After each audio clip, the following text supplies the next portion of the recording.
Selamat pagi semuanya, shalom. Gimana kabar saudara hari ini? Wow, kok lemes-lemes gitu kenapa? Tadi pagi bangun, tadi pagi kebetulan saya nginep di Alam Sutra. Jadi dekat aja. Pagi-pagi bangun panas terik. Tahu tuh selang 1 jam, 2 jam udah mendung lagi ya. Saya nggak tahu, mungkin saudara masuk mulai gerimis lagi, nggak tahu saya. Senang sekali hari ini bisa datang ke tempat ini dan hari ini saya nggak sendiri. Saya bawa istri saya yang cantik, boleh saya perkenalkan. Boleh nggak berdiri dulu sebentar, mungkin maskernya dibuka. Nah, ini istri saya. 2 harian yang lalu dia kena ketularan virus, tapi tenang, bukan virus yang itu. Ketularan virus dari anak-anak, di sekolah nyampur, batuk, ikut ketularan batuk. Makanya pakai masker. Zaman sekarang banyak orang ketakutan pada pakai masker semua. Borongan masker katanya. Di beberapa tempat maskernya habis, katanya orang mulai borong panty liner. Lalu, mungkin yang bapak-bapak gak ngerti. Pembalut, buat apa? Katanya kalau masker udah basah gitu, ya udah dilapisin di dalam. Kalau udah basah lagi dicopot, ganti lagi. Maskernya itu juga. Wah, sampai sebegitunya. Semua orang pakai masker, ketemu orang gak kenalin. Kamu siapa? Dibuka, lu anak saya. Gak kenalin, semua pakai masker. Hari ini senang sekali saya bisa datang ke tempat ini. Dan satu kehormatan buat saya bisa datang dan bicara di depan saudara semua. Dan hari ini saya percaya ada satu pesan yang Tuhan mau sampaikan buat kita semua. Dan sebelum masuk ke situ, saya mau ajak kita sekali lagi tundukkan kepala kita. Kita arahkan hati kita pada Tuhan, kita berdoa. Tuhan, sekali kali bersyukur buat hadirat Tuhan yang ada di tempat ini. Firman-Mu berkata ketika 2-3 orang berkumpul di dalam nama-Mu, Kau hadir di tengah mereka. Pagi ini di sini kami berkumpul di dalam nama Tuhan Yesus. Percaya bahwa Yesus hadir di tengah-tengah kami. Dan kalau Tuhan Yesus hadir, Tuhan Yesus mau sembuhkan kami. Tuhan Yesus mau bebaskan kami. Tuhan Yesus mau tunjukkan jalan buat kami. Tuhan Yesus membawa hidup kami kepada penggenapan destiny rencana Tuhan yang besar buat hidup setiap kami. Itu sebabnya pagi ini kami buka hati kami selebar-lebarnya. Izinkan Tuhan untuk berbicara. Nyatakan isi hatimu Tuhan buat kami ngerti apa yang Kau mau. Sehingga kami bisa rubah hidup kami, selaraskan hidup kami untuk ikut dengan maunya Tuhan. Pagi ini Tuhan kami sambut firman Tuhan buat hidup kami di dalam nama Tuhan Yesus. Yang percaya sama-sama katakan amin. Pagi hari ini, kalau saudara ingat di awal sekali tahun 2020, 1 Januari. 1 Januari kita semua disambut dengan, wah tahu, banjir. Dan menariknya kemarin beberapa bagian Jakarta, ya kebetulan saya nggak di Jakarta kemarin. Tadi saya bilang saya nginep di Alam Sutra. Kemarin katanya di beberapa bagian Jakarta juga banjir lagi. Jadi banjir tuh kayak bolak-balik. Makanya pagi hari ini di tempat ini saya mau bicara, saya mau khotbah tentang banjir. Memang ada pastor ayat tentang banjir. Nah saya mau kita buka Alkitab kita sama-sama ke Yesaya pasal 59. Yesaya pasal 59, kita akan lihat satu ayat ini pagi hari ini. Yesaya 59 ayat yang ke-19. Ayat ini sebenarnya cukup terkenal di luar negeri. Tapi sayangnya di Indonesia ini agak kurang terkenal. Kalau saudara tanya kenapa Pastor? Saya juga baru tahu alasannya belakangan. Karena ternyata ayat ini dalam bahasa Indonesianya itu terjemahannya beda sekali dengan yang seharusnya. Nanti saya akan tunjukkan buat saudara. Saya bacakan dulu bahasa Indonesianya. Yesaya pasal 59 ayat yang ke-19. Bahasa Indonesianya bilang begini. Maka orang akan takut kepada nama Tuhan di tempat matahari terbenam dan kepada kemuliaannya di tempat matahari terbit. Sebab ia akan datang, ia huruf besar Tuhan, sebab Tuhan akan datang seperti arus dari tempat yang sempit yang didorong oleh nafas Tuhan. Kita akan fokus bagian B-nya. Bagian B-nya bagian yang ayat ini bilang begini. Sebab ia Tuhan akan datang seperti arus dari tempat yang sempit yang didorong oleh nafas Tuhan. Saya suka bilang gini, bahkan buat kita orang Indonesia, pakai bahasa Indonesia sehari-hari, kita berusaha mengartikan ayat ini bingung ya. Tuhan akan datang seperti arus. Kemudian dari tempat yang sempit. Didorong oleh nafas Tuhan. Itu maksudnya apa ya Pastor? Sama, saya juga bingung garu-garu kepala. Maksudnya apa ya? Kok datang seperti arus dari tempat sempit didorong oleh nafas Tuhan? Kayak susah mengartikannya. Ternyata ayat ini, bagian ininya dalam bahasa Inggrisnya itu bunyinya beda sekali. Saya tunjukkan buat saudara. Saya baca versi New King James Version. Saya bacakan lengkap. Ayat ini bilang begini. So shall they fear the name of the Lord from the west and his glory from the rising of the sun. When the enemy comes in like a flood, the Spirit of the Lord will lift up a standard against him. Saya artikan buat saudara. Bagian pertamanya bilang begini, maka orang akan takut kepada nama Tuhan dari barat, dan kepada kemuliaannya dari tempat matahari terbit, dari timur. Sampai di situ masih sama. Bicara tentang hari tersebut. Dari barat sampai ke timur, orang akan takut akan Tuhan. Dari barat sampai ke timur, orang akan ngalamin kemuliaan Tuhan. Kita familiar dengan lagu itu. Dari barat sampai ke timur. Kita percaya bahwa hari itu akan datang. Alkitab bilang begini, setiap lutut akan bertelut, setiap lidah akan dibuat mengaku bahwa Yesus adalah Tuhan. Ini nubuatan yang sama. Tapi yang menarik, ayat selanjutnya bilang begini, kapan hal itu akan terjadi? Orang banyak akan datang kepada Tuhan. Kapan hal itu akan terjadi? Ayat selanjutnya bilang ini dalam bahasa Inggris. When the enemy comes in like a flood, the Spirit of the Lord will lift up a standard against him. Hari itu akan terjadi ketika begini. Ketika musuh datang seperti banjir. Kata banjir ada di situ. Ketika musuh datang seperti banjir, maka kita bilang begini, Roh Tuhan mau mengangkat satu standar untuk bisa menghadapinya. Wow. Alkitab bilang begini, ketika musuh datang seperti banjir, maka Roh Tuhan akan mengangkat satu standar untuk bisa menghadapinya. Alkitab di sini bicara tentang satu kondisi yang disebutkan begini. Ketika musuh datang seperti banjir. Kondisinya begini, musuh yang datang. Apa sih itu musuh yang datang, Pastor? Musuh di sini bisa diartikan banyak hal. Musuh bisa diartikan iblis, bisa diartikan setan, roh jahat. Tapi mungkin yang lebih berkenaan dengan hidup kita sehari-hari.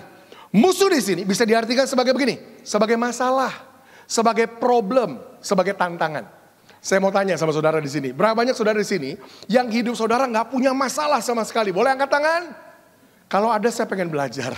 Gimana caranya hidup nggak ada masalah? Bahkan saya suka bilang gini, salah satu tanda bahwa kita ini masih hidup, kita pasti punya masalah. Orang hidup semua pasti punya masalah. Nah, Alkitab di sini bicara tentang kondisi itu, musuh datang, masalah datang. Tapi menariknya begini, masalah yang disebutkan di sini bukan masalah yang berjenis biasa.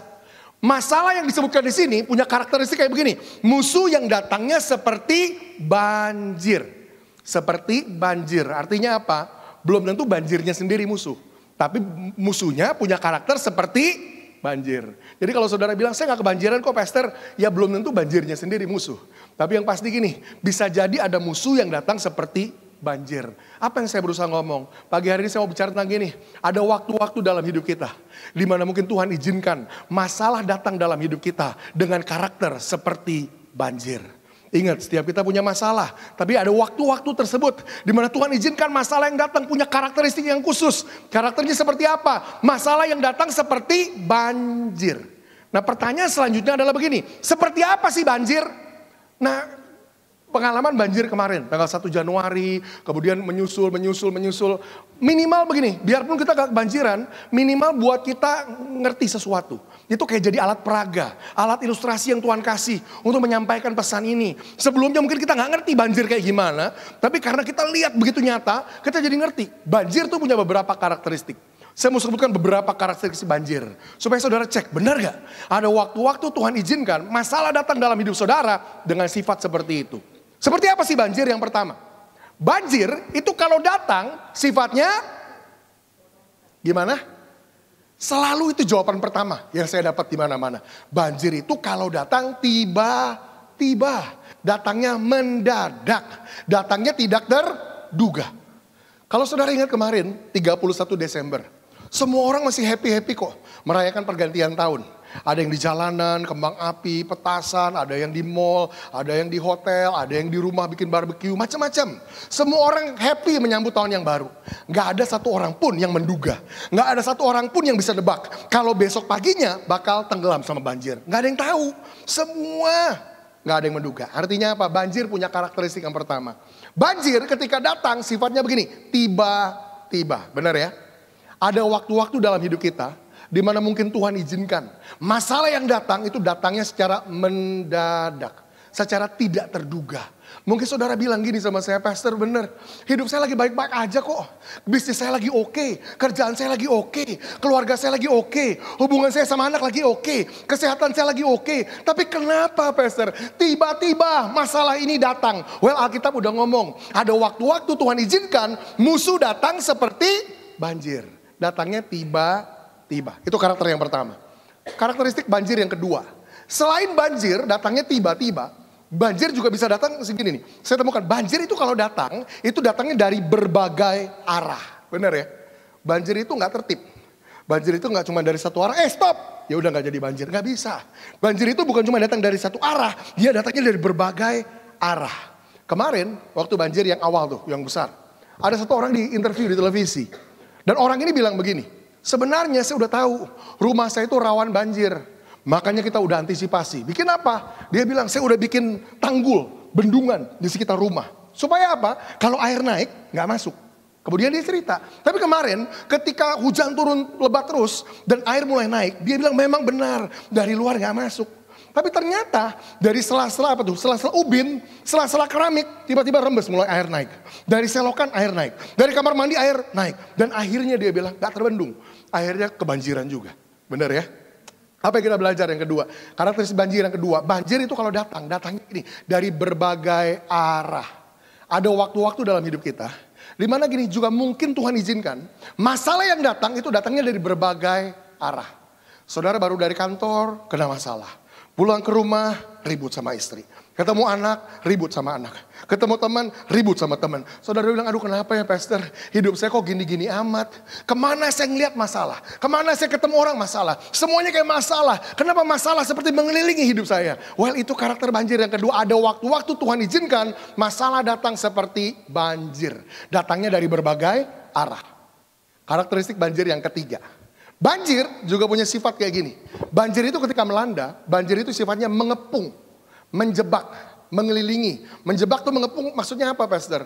Saudara pernah dengar istilah terjebak banjir. Artinya apa? Gara-gara banjir kita gak bisa kemana-mana. Benar ya? Kemarin waktu banjir yang besar, yang 1 Januari. Ada satu joke, ada satu lelucon ini beredar. Memang gak pantas diketawain tapi ya ini udah terlanjur beredar. Ada satu orang ditanya begini, Pak gimana rumahnya kebanjiran gak? Ya lumayan lah gak terlalu. Cuma semata kaki tapi di lantai 2. Wah. Semata kaki tapi di lantai. Ya ampun. Itu kan berarti kan lantai pertama tenggelam sama sekali. Benar ya? Banjirnya tenggelam. Tapi menariknya begini. Sekalipun ada orang-orang yang rumahnya sampai lantai pertamanya benar-benar gak bisa dipakai. Ada orang-orangnya tetap memutuskan gak mau tinggalkan rumahnya. Tetap mau jagain harta bendanya, tetap mau tinggal di rumahnya di lantai 2. Tapi mereka begini, terjebak banjir. Tanggal 5 Januari saya ingat, saya khotbah di BSD. Di situ gembalanya cerita, Pak kemarin waktu banjir tanggal 1, kita spontan langsung kumpulkan teman-teman, pengerja, jemaat, ayo apa yang kita bisa bantu. Kita mau masuk Pak ke satu daerah, saya lupa daerah mana dia sebut. Itu satu kampung banjir semuanya Pak. Kemudian dicerita gini, kita masuk tuh sore menjelang malam.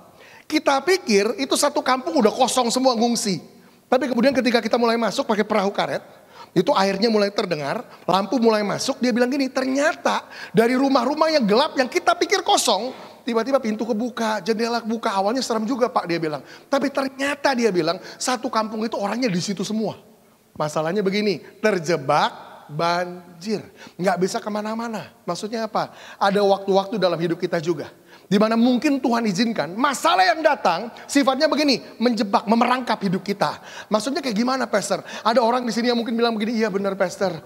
Masalah rumah tangga saya itu berjalan udah bertahun-tahun. Nggak tahu gimana beresinnya. Saya ribut sama suami saya udah lama Pastor. Yang pasti saya nggak mau bercerai sama suami saya.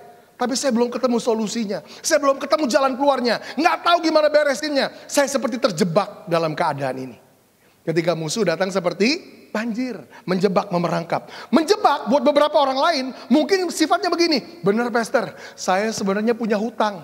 Hutang saya besar. Saya nggak tahu gimana lunasinnya. Sekarang debt collector udah kejar-kejar saya. Bank udah teleponin saya tiap hari. Nggak tahu gimana lunasinnya. Saya udah hitung-hitung Pastor. Kalau dicicil pun tiap bulan. 10 tahun belum tentu lunas Pastor. Nggak tahu gimana keluar darinya. Ketika musuh datang seperti banjir. Ada waktu-waktu dalam hidup kita di mana Tuhan izinkan musuh datang seperti banjir, menjebak, memerangkap hidup kita. Karakter banjir yang keempat. Banjir ternyata juga punya sifat begini. Banjir itu kalau datangnya itu suka begini, silih berganti. Benar ya? Silih berganti maksudnya apa? Orang tuh kalau kebanjiran sebenarnya solusinya simple. Tungguin aja. Loh kenapa? Lama-lama kan juga surut, benar ya? Lama-lama surut. Tapi problemnya begini, waktu mulai surut, tiba-tiba dapat kabar, ada kiriman dari Bogor. Wah, air naik lagi, 6 jam sampai, naik lagi. Ditungguin lagi, surut lagi, hujan deras turun lagi, naik lagi. Aduh ini banjir kok gak habis-habis, halo. Ada waktu-waktu dalam hidup kita, dimana mungkin gini, Tuhan juga izinkan masalah yang datang dalam hidup saudara sifatnya gini, datangnya silih berganti. Saudara ketemu satu masalah. Saudara dengan susah payah berusaha bereskan masalah ini. Saudara cari jalan keluarnya. Saudara kerja keras. Baru masalahnya mau mulai beres. Muncul masalah lain. Saudara berusaha untuk bereskan masalah ini. Saudara kerja keras. Saudara berusaha selesaikan masalah ini. Baru mau mulai beres. Muncul lagi masalah yang lain. Saudara bilang gini, Pastor kenapa ya? Dalam hidup saya. Masalah tuh kok kayak gak habis-habis. Datangnya silih berganti. Alkitab udah ngomong. Ketika musuh datang seperti banjir. Hari ini izinkan saya ngomong sama saudara. Kalau ada saudara di tempat ini yang ngalamin dalam hidup saudara. Saudara punya masalah yang punya karakter kayak yang saya sebutkan. Kalau masalah sehari-hari, Pastor, masalah saya kok lapar melulu ya itu biasa. Oke, itu biasa. Tapi gini. Ini masalah yang punya sifat kayak tadi.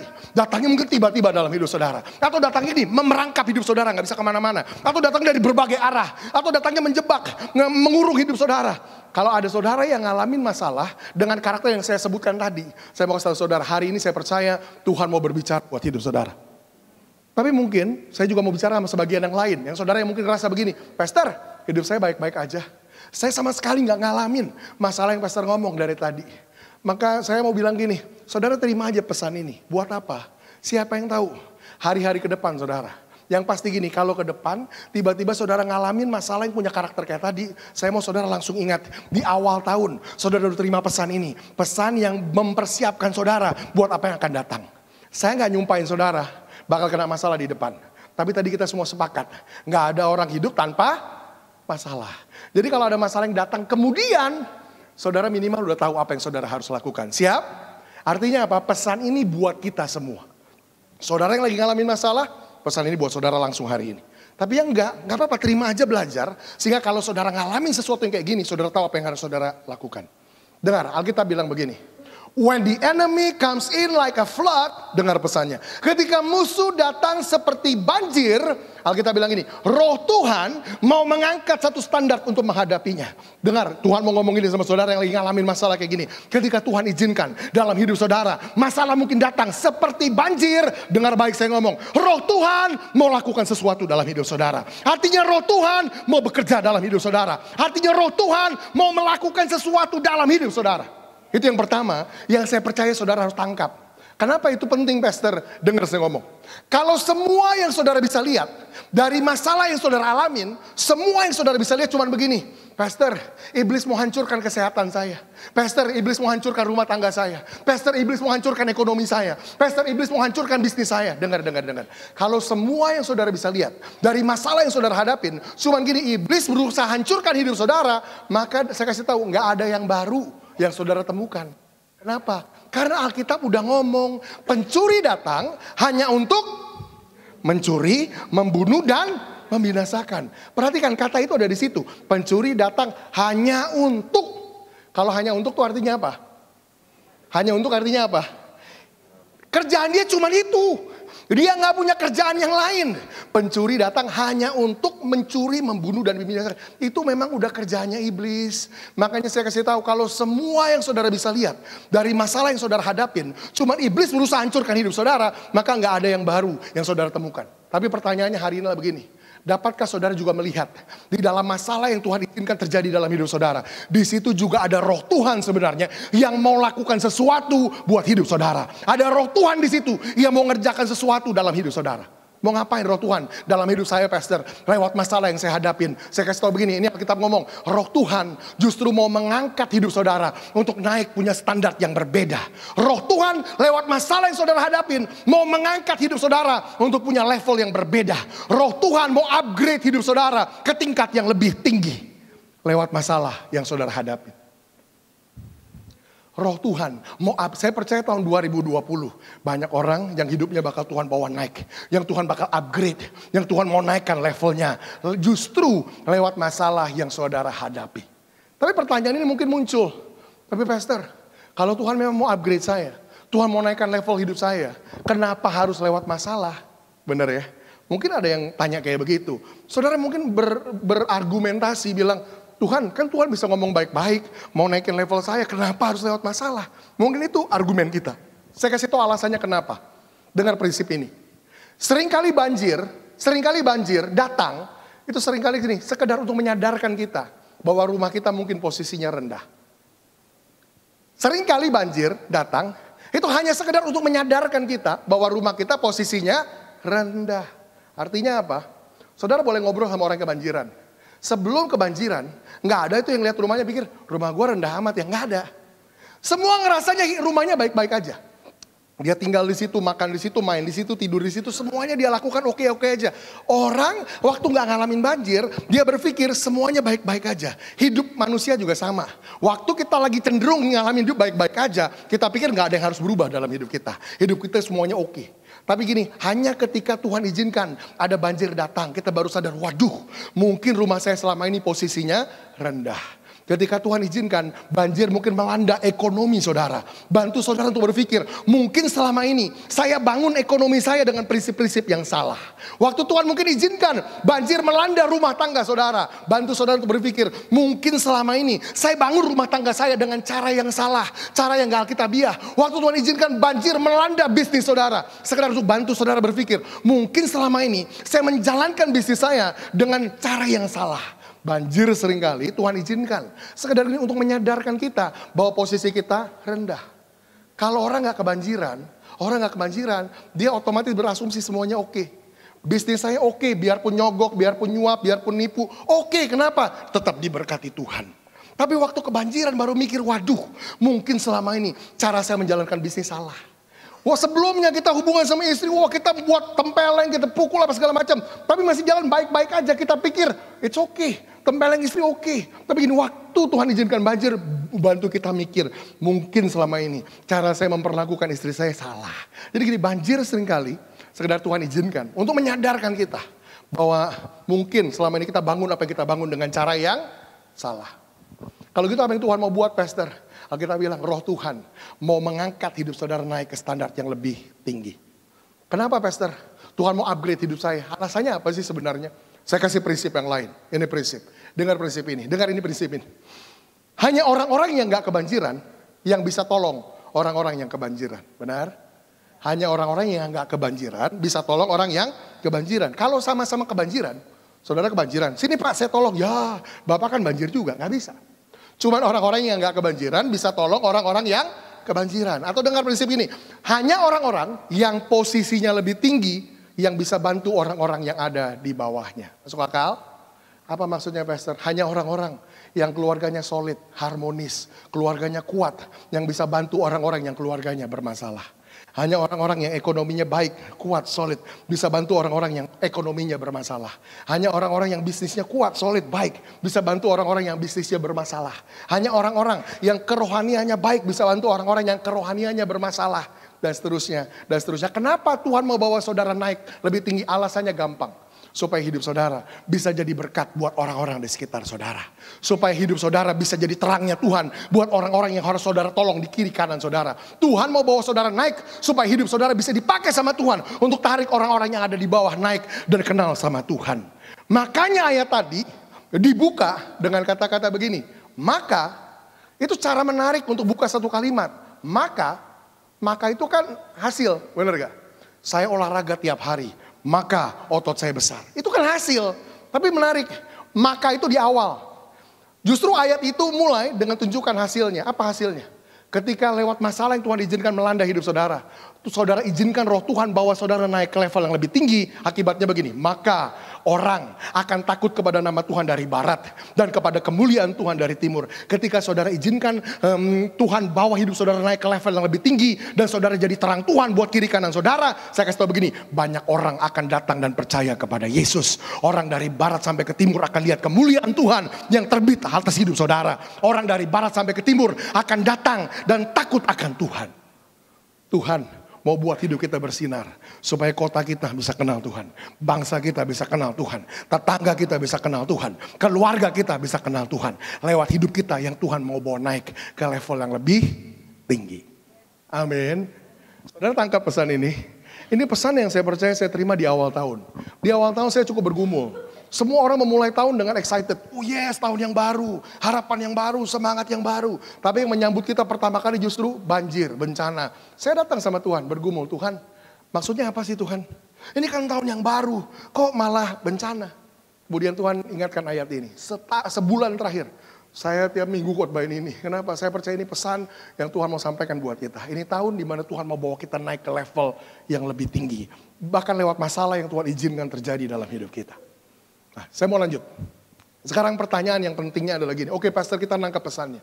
Lewat masalah yang Tuhan izinkan melanda hidup saya. Ternyata bukan untuk menghancurkan hidup saya.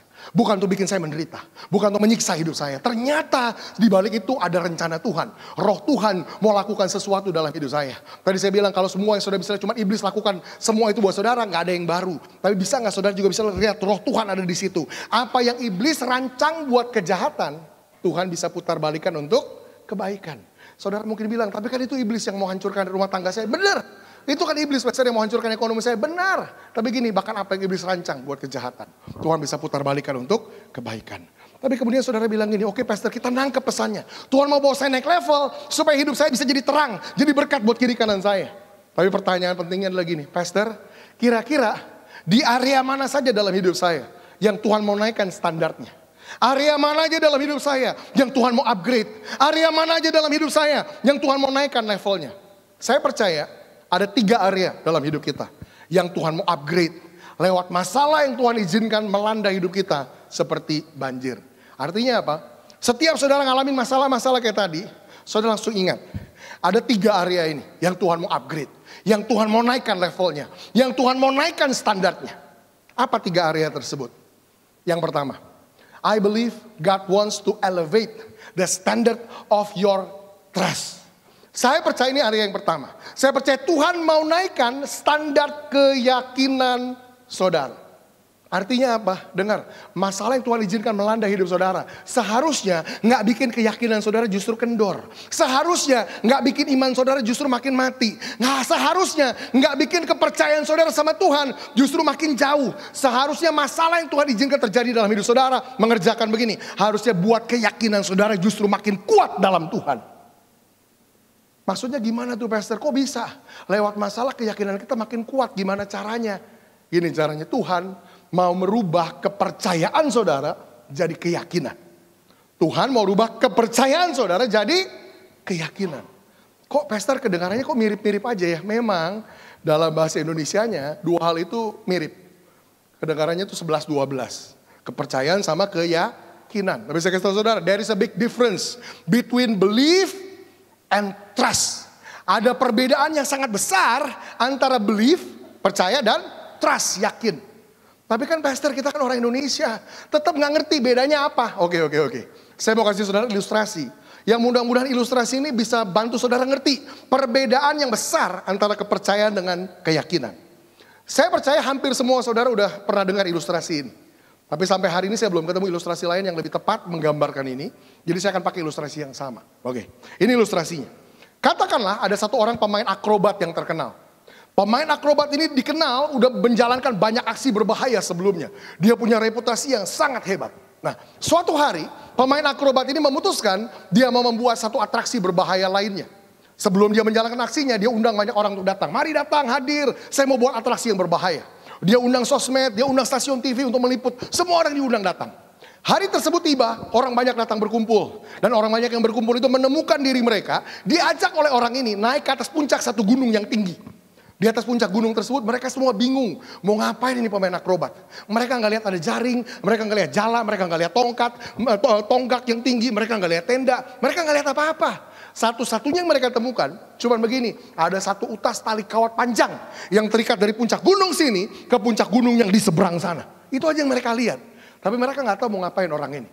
Nggak lama berselang pemain akrobat ini keluar dari tempatnya, dia naik ke atas panggung, dia ambil mic. Dia kasih pengumuman, saudara-saudari, terima kasih buat kehadirannya hari ini untuk mendukung saya. Hari ini saya akan berusaha melakukan satu atraksi yang sangat berbahaya. Bisa jadi yang paling berbahaya seumur hidup saya. Dan kalau sampai saya gagal, harganya bisa jadi nyawa saya. Wah, mau ngapain ini orang? Ngeri banget. Dia umumkan aksinya. Sebentar lagi ini yang saya akan berusaha lakukan. Sebentar lagi saya akan berusaha berjalan dari puncak gunung sini ke puncak gunung yang di seberang sana menggunakan satu utas tali kawat yang panjang. Sebelum dia memulai aksinya, dia tanyakan satu pertanyaan menarik ini kepada orang-orang yang datang. Berapa banyak di antara saudara di sini yang percaya kalau saya akan bisa melakukan aksi saya yang pertama ini? Orang banyak yang datang karena kenal siapa orang ini, tahu reputasinya, pernah lihat aksinya sebelumnya. Mereka dengan pede, dengan mantap, teriak dengan keras. Mereka semua teriak, kami percaya kamu bisa, kami percaya kamu bisa. Wah, tepuk tangan semuanya. Dia bilang terima kasih buat dukungannya. Saya akan mulai aksi saya. Dia mulai ambil langkahnya yang pertama. Dia mulai ambil langkahnya yang kedua. Dia ambil langkahnya yang ketiga. Wah, suasana mencekam. Dia terus berjalan. Sampai di pertengahan. Ini jurang dalam. Lembahnya sangat terjal. Sampai di pertengahan angin keras bertiup. Semua orang tahan napas. Wah, semuanya ngeri lihat dia berjalan. Singkat cerita dia terus berjalan. Singkat cerita, dia akhirnya sampai ke puncak yang satu lagi. Ketika kakinya dia injakan kembali ke tanah. Orang banyak yang lihat itu spontan langsung teriak, kamu hebat, kamu luar biasa. Wah, tepuk tangan semuanya. Dia ambil lagi mic, dia bilang terima kasih buat dukungannya. Tapi aksi saya hari ini belum selesai. Saya masih punya aksi yang lebih berbahaya lagi. Wah, mau ngapain lagi dia? Dia umumkan aksinya. Di kali yang kedua, saya akan kembali berusaha menyeberang dari puncak gunung sini ke puncak gunung yang pertama tadi. Tapi kali ini, saya akan ambil kursi, bawa kursi di atas pundak saya. Sebelum dia memulai aksinya, dia tanyakan lagi pertanyaan yang sama persis. Dia tanya begini, berapa banyak di antara saudara di sini yang percaya kalau saya akan bisa lakukan aksi saya yang kedua ini? Orang banyak yang datang sesudah lihat aksinya yang pertama. Mereka makin mantap, makin pede, teriak makin kencang. Kami percaya kamu bisa, kami percaya kamu bisa. Wah, tepuk tangan semuanya. Dia bilang terima kasih, saya akan mulai aksi saya. Dia ambil kursi tersebut, taruh di atas pundaknya. Dia mulai ambil langkah pertama, langkah kedua, langkah ketiga. Suasana kembali mencekam. Semua tahan napas nungguin aksinya. Dia terus berjalan. Singkat cerita, akhirnya dia sampai ke seberang satu lagi. Ketika kakinya dia mulai injakan kembali ke tanah. Orang banyak lihat itu serentak langsung teriak, kamu hebat, kamu luar biasa. Wah, tepuk tangan semuanya. Dia angkat tangan katakan terima kasih buat dukungannya. Tapi sekali lagi aksi saya hari ini belum selesai. Saya masih punya satu aksi lagi. Dan ini akan jadi aksi yang paling berbahaya. Ini akan jadi aksi pamungkas saya hari ini. Wah, mau ngapain lagi dia? Dia umumkan aksinya. Di kali yang ketiga, saya akan kembali berusaha menyeberang dari puncak gunung sini ke puncak gunung yang di seberang sana. Tapi kali ini saya akan ambil kursi, saya akan taruh di pundak saya. Tapi kali ini saya akan bawa satu orang duduk di atas kursi tersebut menyeberang bersama saya ke sana. Sebelum dia memulai aksinya, dia tanyakan lagi pertanyaan yang sama persis. Dia tanya, berapa banyak saudara di sini yang percaya kalau saya akan bisa lakukan aksi saya yang ketiga? Sesudah semua orang lihat dua aksinya yang pertama. Dua aksi itu dia lewati dengan begitu gampangnya. Mereka teriak makin keras, makin serentak, teriak semua sama-sama. Kami percaya kamu bisa, kami percaya kamu bisa. Wah, tepuk tangan semuanya. Dia bilang terima kasih buat dukungannya. Sebentar saya akan mulai aksi saya. Tapi untuk aksi saya yang ketiga, saya butuh satu orang sukarelawan yang mau ikut sama saya naik ke atas kursi, menyeberang bersama dengan saya. Berapa banyak saudara di sini yang mau ikut sama saya ke seberang? Bisa dibayangkan reaksinya? Sunyi senyap kayak begini. Gak ada satu orang pun yang berani respon. Gak ada satu orang pun yang berani. Bahkan beberapa orang mulai nunduk. Beberapa orang mulai berdoa. Jangan saya Tuhan. Yang jomblo doanya lain. Saya belum nikah Tuhan. Hubungannya apa? Memangnya kalau udah nikah berani? Nggak tahu hubungannya apa. Pokok intinya nggak ada satu orang pun yang berani menyodorkan dirinya untuk ikut. Setelah ditunggu sekian lama, dia bingung. Dia ngomong lagi, hey, ada apa? Apa yang terjadi? Tadi kan saya tanya, sampai 3 kali berturut-turut, siapa di antara saudara yang percaya kalau saya akan bisa lakukan aksi ini? Kalian dengan serempak teriak dengan suara yang keras, kami percaya kamu bisa. Kalau kalian percaya, gak usah banyak-banyak deh. 1 orang aja ikut sama saya, yuk. Tetap gak ada yang berani respon.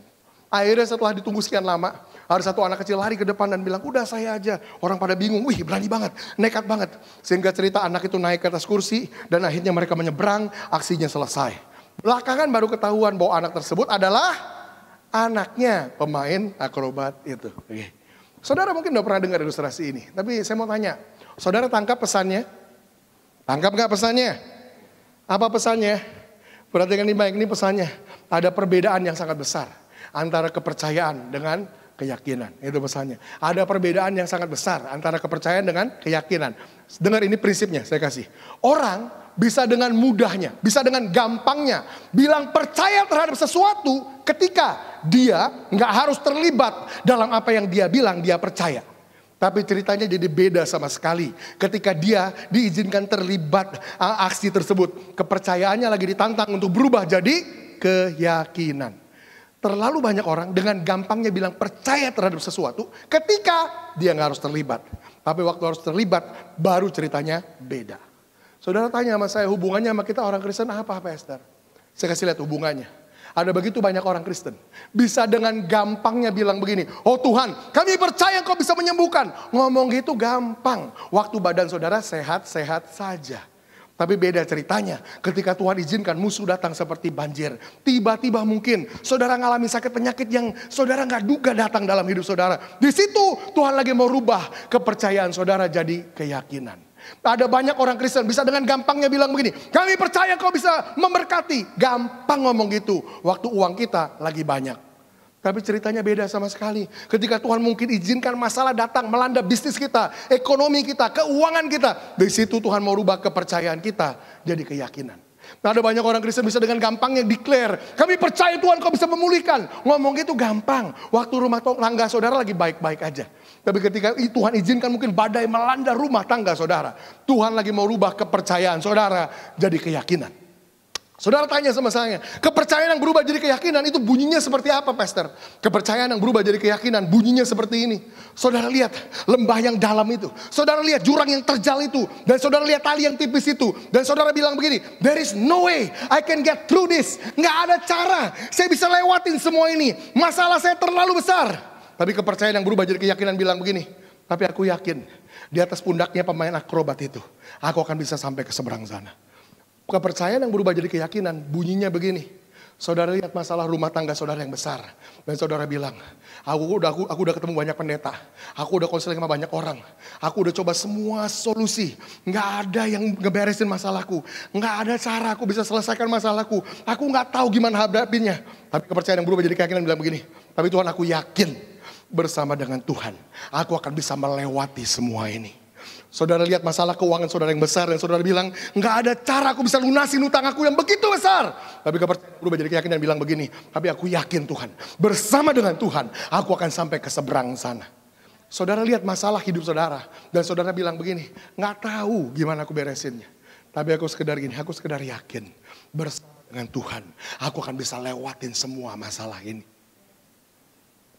Kepercayaan yang berubah jadi keyakinan adalah saudara bilang gini sama hidup saudara. Aku percaya segala perkara dapat aku tanggung dalam Kristus yang memberi kekuatan kepadaku. Saudara lihat masalah saudara, mungkin gak tahu gimana solusinya. Tapi yang pertama yang Tuhan mau upgrade dalam hidup saudara. Lewat tantangan yang Tuhan izinkan melanda hidup saudara. Tuhan, aku tetap masih belum tahu gimana beresinnya. Tapi aku yakin aja bersama Tuhan aku akan lewatin ini. Saya masih ingat zaman saya sekolah Alkitab 20-an tahun yang lalu. Saya punya satu dosen. Bukan cuma dosen, dia founder dari sekolah Alkitab itu. Orang bule dan kebetulan dia lulusan Rhema Bible Institute, Kenneth Hagin. Ini dikenal sebagai rasulnya iman. Semua yang diajar tentang iman. Jadi lulusannya datang ke Indonesia, mulailah sekolah Alkitab itu. Kita pikir wah keren nih. Kita semua bakal belajar definisi iman, metode iman, cara iman yang dahsyat banget. Tapi dia satu kali masuk ke kelas, dia bilang begini. Faith is very simple, dia bilang. Iman itu sederhana sekali. Sakti banget nih. Kita susah loh beriman. Dia bilang iman itu sederhana sekali.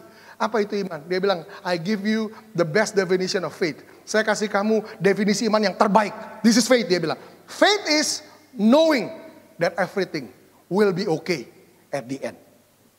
Iman itu sekedar gini, yakin semuanya bakal baik-baik aja kok akhirnya.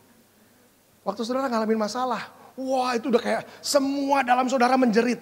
Semua berontak di dalam, semua bergumul, semua gak ngerti gimana caranya. Saya percaya banyak saudara pernah ngalamin itu dalam hidup saudara. Tapi saya tanya sama saudara, waktu akhirnya saudara bisa ngelewatin fase-fase itu dalam hidup saudara. Saudara nengok ke belakang, apa yang saudara lihat? Saya kasih tahu, saudara cuma tersenyum dan saudara lihat kebaikan Tuhan dalam hidup saudara. Saudara cuma lihat ke belakang dan saudara tahu Tuhan udah lakukan sesuatu dalam hidup saudara. Iman berusaha lihat ujung akhirnya dari awal dan sekedar tahu begini, saya hari ini belum tahu gimana beresinnya. Tapi aku yakin aja bersama dengan Tuhan aku akan bisa lewatin semua ini. Lewat masalah yang Tuhan izinkan terjadi dalam hidup saudara, Tuhan gak mau keyakinan kita kendur, justru keyakinan kita harus makin kuat. Tapi dengar begini, ketika kepercayaan Tuhan mau rubah jadi keyakinan, ada sesuatu yang Tuhan harus lucuti di situ. Apa yang harus dilucuti di situ? Kekuatan kita yang harus dilucuti di situ. Kenapa sih kita ngerasa begini? Aduh masalah saya besar banget, saya gak sanggup, saya gak tahan. Bahkan ada orang yang ngomong begini, Pastor, ngadepin masalah yang kayak saya hadepin Pastor, rasanya kayak udah mau nyerah aja Pastor. Dengar kalau ada saudara di sini yang punya perasaan kayak gitu waktu ngalapin masalah saudara. Pastor rasanya kayak saya udah mau nyerah aja Pastor. Saya punya nasihat, saya punya saran buat saudara. Saudara yang rasanya kayak udah mau nyerah aja. Saya kasih nasihat ini. Makin cepat nyerah, makin bagus.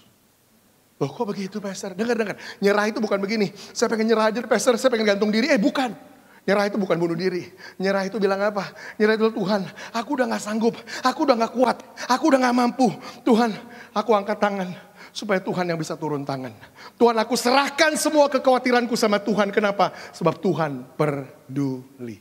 Nyerah itu ketika kita memutuskan. Kita mau hadapin masalah kita. Bukan lagi dengan kuat. Bukan dengan gagah. Tapi biarkan roh Tuhan yang kasih kita kemampuan untuk ngelewatin semuanya. Kita angkat tangan sama Tuhan. Supaya Tuhan turun tangan. Tapi dengar begini, ketika kepercayaan berubah jadi keyakinan, bukan cuma kekuatan kita dilucuti, ada yang lain yang juga Tuhan rubah. Ketika kepercayaan Tuhan rubah jadi keyakinan, ada yang lain yang berubah. Apa itu yang berubah? Dengar, Tuhan lewat itu juga mau merubah pengetahuan kita jadi pengalaman. Kenapa begitu? Karena terlalu banyak orang Kristen yang cuma punya pengetahuan tentang Tuhan, tapi gak pernah ngalamin Tuhan. Saya tahu Tuhan bisa menyembuhkan. Kamu pernah disembuhin gak? Belum pernah. Loh, tahu dari mana? Kata Pak Pendeta. Kata ketua komsel saya, kata teman saya bisa menyembuhkan. Tapi kamu belum pernah? Belum pernah. Terlalu banyak orang Kristen yang cuma punya pengetahuan tentang Tuhan, tapi gak pernah ngalamin Tuhan. Tapi dengar begini, lewat masalah yang Tuhan izinkan terjadi dalam hidup saudara, Tuhan mau rubah pengetahuan saudara jadi pengalaman. Sehingga saudara ngalamin benar Tuhan yang menyembuhkan hidup saudara. Tuhan yang memulihkan hidup saudara. Tuhan yang memberkati hidup saudara. Buat apa sih Pastor saya punya pengalaman akan Tuhan? Pengetahuan aja apa gak cukup? Menurut saya enggak. Kenapa? Saya kasih tahu alasannya.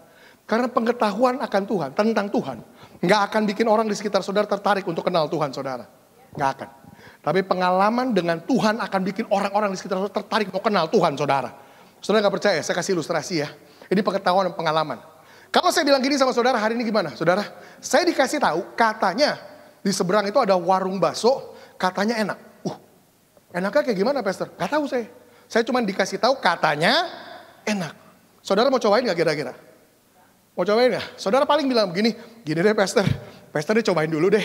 Kalau enak kita nyobain, bener ya? Gak tertarik. Tapi beda kalau saya ngomong begini. Saudara tahu, di seberang jalan ada warung bakso tuh enak loh. Tahu dari mana Pastor? Saya udah pernah nyobain. Enaknya gimana Pastor? Waduh.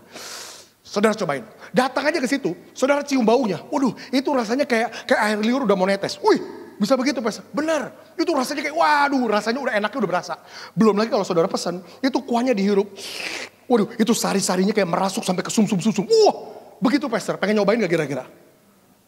Abis ini yuk kita cobain sama-sama. Bukan, ini ilustrasi. Gak ada warung bakso di seberang. Ngerti bedanya ya? Pengetahuan sama pengalaman. Dengar, saudara ngomong sama orang, kamu tahu gak? Yesus bisa nyembuhin kamu. Kamu pernah disembuhin gak? Belum pernah. Dia bilang gini, udah deh, lu disembuhin aja dulu, nanti baru ngomong sama gue. Nggak tertarik orang sama apa yang teori yang saudara tawarkan. Tapi kalau saudara bisa bilang gini, kamu ingat 2 bulan lalu lu jenguk gua di ICU rumah sakit. Udah terkapar gak berdaya. Dokter semua udah angkat tangan. Gak ada cara saya bisa sembuh. Hari ini saya berdiri sehat disembuhkan Tuhan. Yesus saya menyembuhkan. Dia bilang saya mau kenal Tuhan kamu. Saya mau percaya sama yang kamu percaya. Saya mau ngalamin apa yang kamu alamin. Pengalaman kita bersama dengan Tuhan akan bikin orang di sekitar kita mau kenal Tuhan yang kita punya. Makanya Tuhan mau rubah pengetahuan kita jadi pengalaman. Area kedua yang saya percaya Tuhan mau rubah, yang Tuhan mau upgrade dalam hidup kita. Cepet ya. Waktu saya udah habis. Kebut ya. Area kedua yang saya percaya Tuhan mau upgrade dalam hidup kita. I believe God wants to elevate the standard of our knowledge. Area kedua yang saya percaya Tuhan mau naikkan dalam hidup kita. Tuhan mau naikkan standar pengetahuan kita. Bukan cuma keyakinan kita yang Tuhan mau naikkan. Tapi pengetahuan kita juga Tuhan mau naikkan. Artinya gini, lewat masalah yang Tuhan izinkan melanda hidup kita, Tuhan mau upgrade standar pengetahuan kita. Apa itu standar pengetahuan? Saya kasih ayat ini. Hosea pasal 4 ayat yang ke-6. Ini ayat kuncinya. Hosea 4 ayat yang ke-6 bilang begini. Bahasa Indonesianya agak kurang pas. Bahasa Indonesia bilang gini. Umatku binasa karena tidak mengenal Allahnya. Kenapa kurang pas, Pastor? Banyak alasan. Tapi salah satu yang paling simpel aja. Dari kalimat itu aja janggal. Umatku binasa karena gak kenal Allahnya. Kalau gak kenal Allahnya berarti bukan umatnya dong. Halo? Bisa lihat ya. Ada banyak kejanggalan. Tapi yang paling penting begini. Ternyata bahasa aslinya. Terjemahan sebenarnya bunyinya beda sama sekali. Bahasa Inggrisnya yang paling mendekati. Bahasa Inggrisnya bilang begini. My people are destroyed for the lack of knowledge. Umatku hancur hidupnya. Tuhan ngomong. Umatku hancur karena mereka gak punya pengetahuan. Menarik loh. Alkitab gak bilang umatku hancur karena kurang rajin doa. Tapi kenapa orang Kristen kalau kena masalah yang pertama. Waduh mungkin doanya saya kurang kali ya. Tuhan gak bilang umatku hancur karena kurang ditumpang tangan. Gak bilang gitu. Tapi kenapa orang Kristen kalau punya masalah langsung, mana pendeta, Pak pendeta tolong tumpang tangan. Kita pikir itu solusi masalah kita. Tuhan gak ngomong gitu. Tuhan bilang umatku binasa. Umatku hancur hidupnya. Kenapa? Karena mereka gak punya pengetahuan. Yang jadi masalah, apa itu pengetahuan, Pastor? Maksudnya gimana? Saya rubah kata pengetahuan pakai bahasa yang lebih mungkin kita bisa ngerti. Tuhan lagi bilang gini, umatku binasa. Gak punya pengetahuan tuh begini. Umatku binasa karena mereka gak sadar akan apa yang mereka miliki. Itu gak punya pengetahuan. Maksudnya gimana tuh Pastor? Saya kasih ilustrasi. Kalau hari ini saya bilang sama saudara begini. Saya bilang gini sama saudara. Tahukah saudara, ilustrasi ya. Tahukah saudara, di pekarangan rumah saudara. Saya ngomongin rumah saudara. Di pekarangan rumah saudara, kalau saudara gali. Di situ ada harta karun yang nilainya ratusan miliar. Kalau saya bilang gitu sama saudara, kira-kira jawaban saudara, respon saudara sama saya bilang apa? Hah? Masa sih Pastor? Bener ya? Masa sih Pak? Bener ya? Artinya apa? Saudara gak tahu di pekarangan rumah saudara ada harta karun. Makanya saudara bilang, masa sih Pastor? Bener ya? Ini ilustrasi ya, bukan nubuatan. Jangan ada yang pulang gali-gali rumahnya, itu nabi palsu tadi. Bukan, ilustrasi, oke? Nah gini. Karena saudara nggak tahu, di situ ada harta karun, maka aman nggak kira-kira? Kalau saya berasumsi begini, karena saudara nggak tahu di situ ada harta karun, maka bisa jadi ekonomi saudara, keuangan saudara, ya segitu-segitu aja. Bisa naik turun, tapi nggak gini, nggak berubah drastis. Padahal kalau saudara temukan harta karun itu, saudara bisa jadi konglomerat, orang super kaya raya mendadak dalam semalam. Benar apa benar? Pertanyaan saya begini, apa yang bikin saudara nggak bisa melonjak langsung jadi orang super kaya raya mendadak dalam semalam? Apa yang bikin saudara nggak bisa jadi konglomerat dalam semalam? Apa? Saya kasih tahu apa? Ketidaktahuan saudara akan apa yang saudara miliki. Benar ya? Maka dengar prinsip ini. Ini prinsip. Ketidaktahuan kita akan apa yang kita miliki membuat kita tidak bisa memanfaatkan apa yang sebenarnya tersedia buat hidup kita. Masuk akal? Ketidaktahuan kita akan apa yang kita punya bikin kita gak bisa memakai, gak bisa memanfaatkan apa yang sebenarnya tersedia buat hidup kita. Hubungannya sama Alkitab apa Pastor? Saya kasih lihat hubungannya. Saya tanya sama saudara, ini serius pertanyaan. Tahukah saudara, semua yang saudara butuhkan untuk hidup berkemenangan di semua aspek hidup saudara, sebenarnya Tuhan udah berikan kepada saudara. Saudara tahu itu? Yang ngangguk satu. Yang lain mungkin jawabannya, masa sih Pastor? Masa sih artinya apa? Gak tahu. Ingat prinsip tadi, ketidaktahuan saudara akan apa yang saudara punya membuat saudara gak bisa memanfaatkan apa yang saudara tersedia buat hidup saudara. Hari ini kalau saudara gak tahu pun gak apa-apa. Saya udah kasih tahu. Saya kasih tahu nih, semua yang saudara butuhkan untuk hidup berkemenangan di semua area hidup saudara, Tuhan sudah berikan kepada saudara. Semua area itu apa aja, Pastor? Yang saudara butuhkan untuk berkemenangan di area keuangan saudara, bisnis saudara, pelayanan saudara, kerohanian saudara, rumah tangga saudara, membesarkan anak-anak saudara. Semua pokoknya yang saudara butuh untuk berkemenangan di semua area hidup saudara, Tuhan sudah berikan kepada saudara. Saya kasih tahu gitu. Saudara udah tahu, nggak punya alasan lagi nggak tahu. Tapi pertanyaan kedua, Tuhan udah berikan semua itu di mana, Pastor? Benar ya? Di mana Tuhan kasih semua itu? Saudara tahu di mana? Saya kasih tahu di mana? Di mana? Di iPad. Bukan. Bukan di iPad. Di mana? Di dalam firman Tuhan, dalam Alkitab yang saudara pegang di tangan saudara. Maksudnya apa? Tahu nggak saudara? Prinsip-prinsip yang saudara butuh untuk bisa bangun keuangan saudara dengan solid ada dalam firman Tuhan. Prinsip-prinsip saudara butuh untuk bangun bisnis yang berhasil ada dalam firman Tuhan. Prinsip-prinsip saudara butuh untuk bangun keluarga yang harmonis ada dalam firman Tuhan. Semua yang saudara butuhkan untuk hidup berkemenangan di semua aspek hidup saudara, Tuhan sebenarnya udah berikan buat kita. Di mana? Di dalam firman-Nya. Saya kasih tahu problemnya kita apa. Problemnya kita gini, kita nggak tahu apa yang ada di dalamnya. Orang Kristen malas belajar firman Tuhan. Ingat prinsip tadi?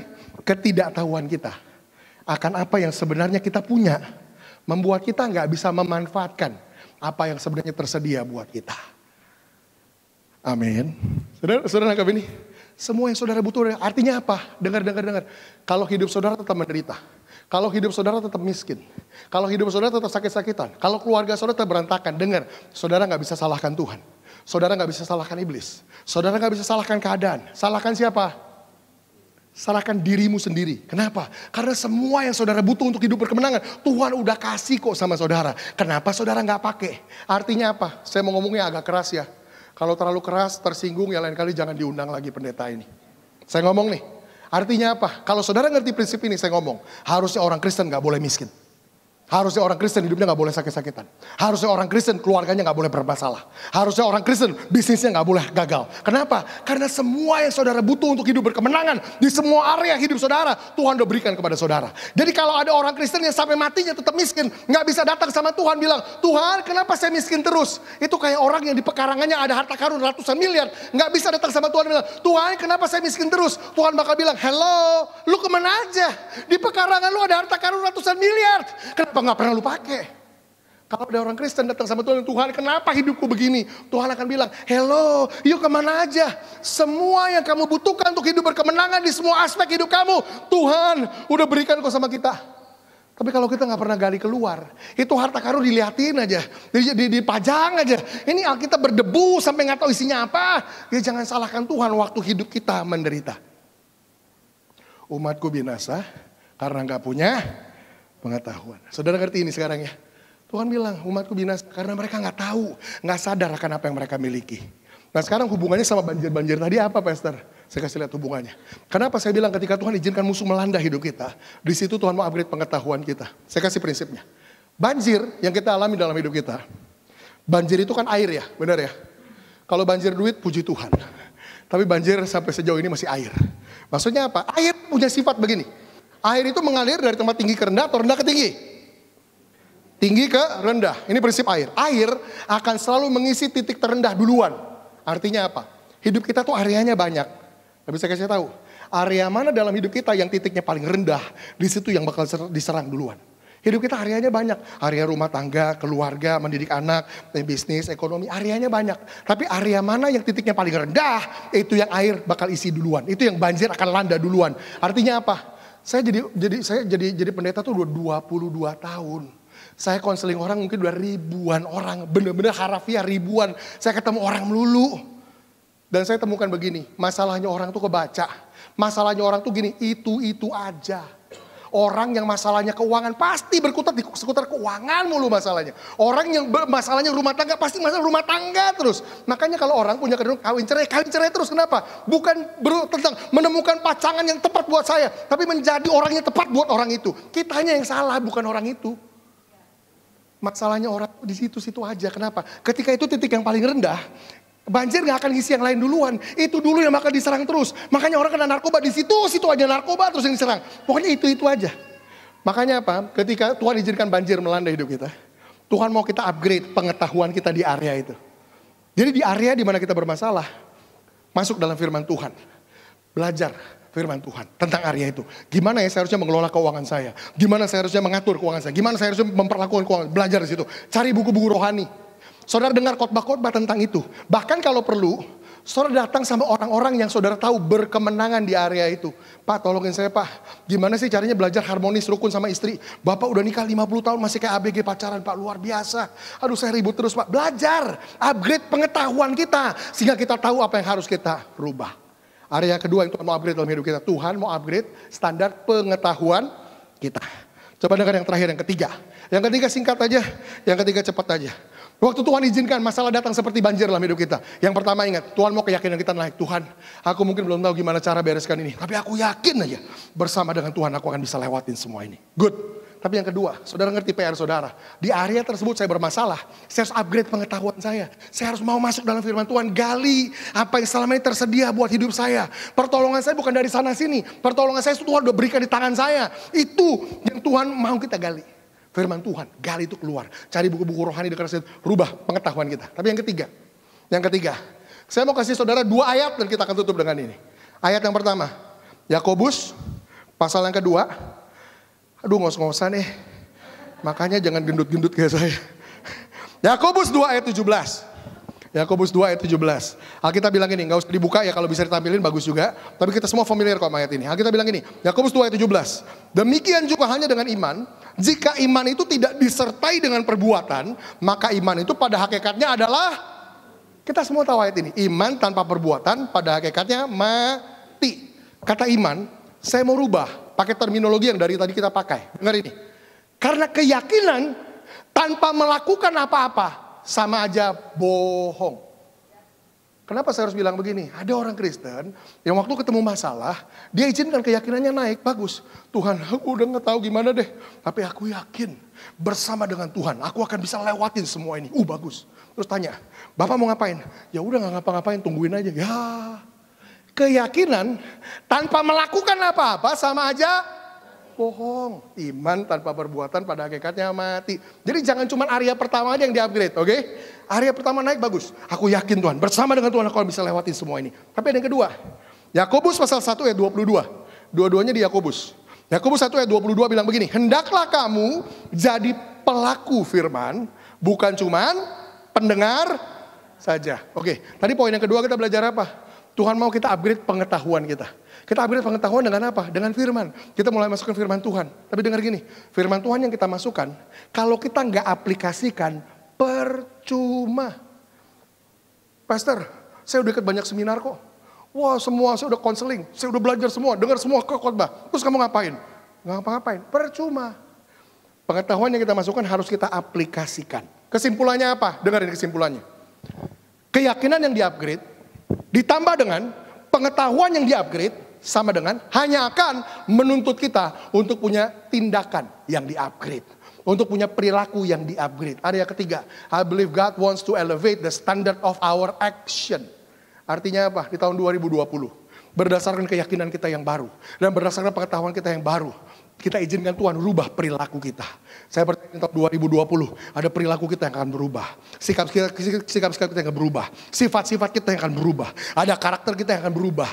Cara kita mengelola keuangan akan berubah. Cara kita memperlakukan istri akan berubah. Cara kita membangun rumah tangga kita akan berubah. Cara kita membangun bisnis kita akan berubah. Ada banyak hal yang akan berubah dalam hidup kita. Dengar ini, keyakinan kita yang baru ditambah pengetahuan kita yang baru akan merubah secara nyata hidup kita. Firman Tuhan yang kita aplikasikan yang akan hasilkan terobosan di semua aspek hidup saudara. Dan saya percaya begini, rumah tangga saudara akan naik ke level yang lebih tinggi. Ekonomi saudara akan naik ke level yang lebih tinggi. Bisnis saudara akan naik ke level yang lebih tinggi. Ada perilaku saudara yang berubah.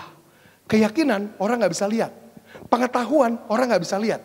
Tapi ketika kedua itu menghasilkan perubahan perilaku, perubahan tindakan. Saya percaya begini, waktu kita naik ke level yang lebih tinggi, orang di kiri kanan saudara akan bilang begini, wow, gue lihat hidup lu berubah banget ya. Dulu lu keuangan ampun, pinjam duit sono sini buat beli barang, utang sampai gede. Barang-barang sih keren, tapi utang juga keren. Tapi orang bilang ini, tapi gue lihat lu sekarang keren lu. Lu bisa atur keuangan dengan bagus. Pantesan lu bisa beli mobil sendiri, lu bisa beli rumah sendiri. Gue pengen dong belajar dari lu. Orang-orang di sekitar saudara yang misalnya perilaku yang berubah akan bilang gini, waduh dulu kalau ketemu kamu sama istri udah kayak kucing sama anjing. Di rumah Adi itu ada UFO, piring terbang. Wah perang terus, ribut terus. Tapi sekarang lihat kamu, waduh harmonis banget kayak orang lagi honeymoon. Gimana caranya? Saya pengen belajar. Perubahan perilaku kita akan bikin orang-orang di sekitar kita pengen belajar dan pengen kenal kuasa pemulihan, kuasa kesembuhan, kuasa berkat yang Tuhan punya melalui hidup kita. Dan orang akan banyak datang kenal sama Tuhan. Saya percaya tahun 2020, kalau saudara tangkap pesan ini, aplikasikan. Tahun 2020 akan jadi tahun terbaik hidup saudara.